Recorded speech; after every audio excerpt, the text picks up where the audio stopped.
And over 40,000 American troops are on high alert in the Middle East on bases across multiple countries, including Iraq and Syria, where there are Iranian proxies who have attacked American bases before. President Trump says the U.S. will respond forcefully if Iran decides to strike those American forces in the region, and that he also knows where Iran's supreme leader is hiding. Now, Israeli officials were telling the Jerusalem Post that the U.S. is signaling its intention to potentially help the Israelis offensively, could be in the form of that B-2 bomber. However, the Pentagon still maintains that at this point, the U.S. military is only helping Israel defensively in terms of intercepting those missiles coming in from Iran. Sean, Emma? All right, Logan Raddick reporting live from the Pentagon with the latest there.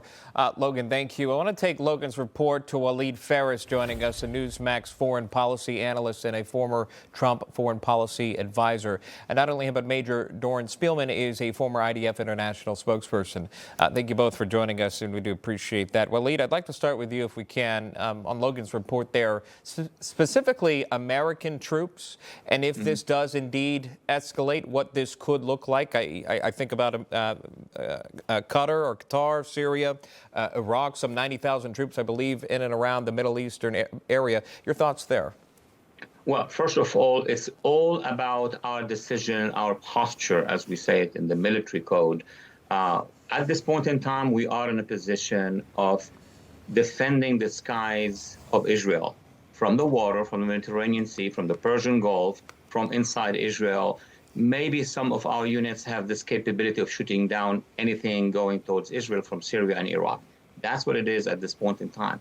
If we move otherwise, if the president or the DOD decide, we could be waging those strikes along with the Israelis. So we would be, at this point in time, targeting the nuclear system, military system that Iran has. But we're not there yet. So, or I don't know if we are there but not announcing it. These are the two stages. Everybody or some of the critics are talking about regime change in Iran. Nobody spoke about regime change in Iran, not even the Iranians themselves. The opposition in Iran is saying, please don't do any regime change. That's up to us. We can do it. All what you have to do is stop backing this regime, stop funding this regime. So that's a long distance from the Biden administration to our administration, which is not funding the regime. That's already baked. Sure. And as some questions remain as to how involved the United States should become with this conflict, Major, I'd like to go to you on that. Is there expectations by Israel for the U.S. to show more military support or additional involvement in this war, or does Israel have it covered? Look, we attempted and have carried this out on our own from the very beginning, and we'll continue to do so if we need to, simply for one clear reason. We really have no choice. I mean, again, our pilots are up there alone. Our Mossad agents are on the ground alone. The Intelligence Planning Directorate is alone.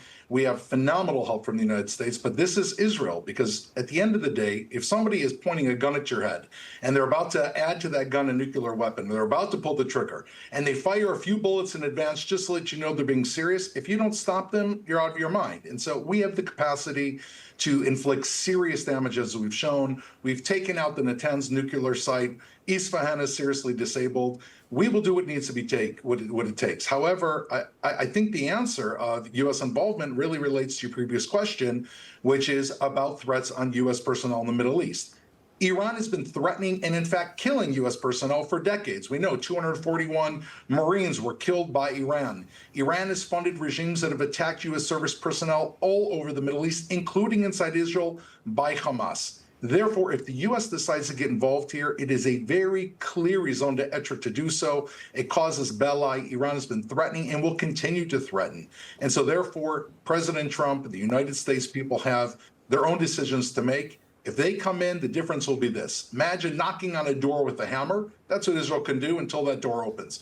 The U.S. can come with the sledgehammer, but that's only if it's in U.S. interests. And certainly if the U.S. gets involved, they'll be part of this historical moment with the state of Israel. I'm glad you brought up the drone strikes that we've seen through the Biden administration on American troops there in the Middle East. As, again, we take a live look here in Israel, smoke billowing in the air. Still, we have a reporter there to learn more information about what we've seen, again, back and forth in the sixth day now.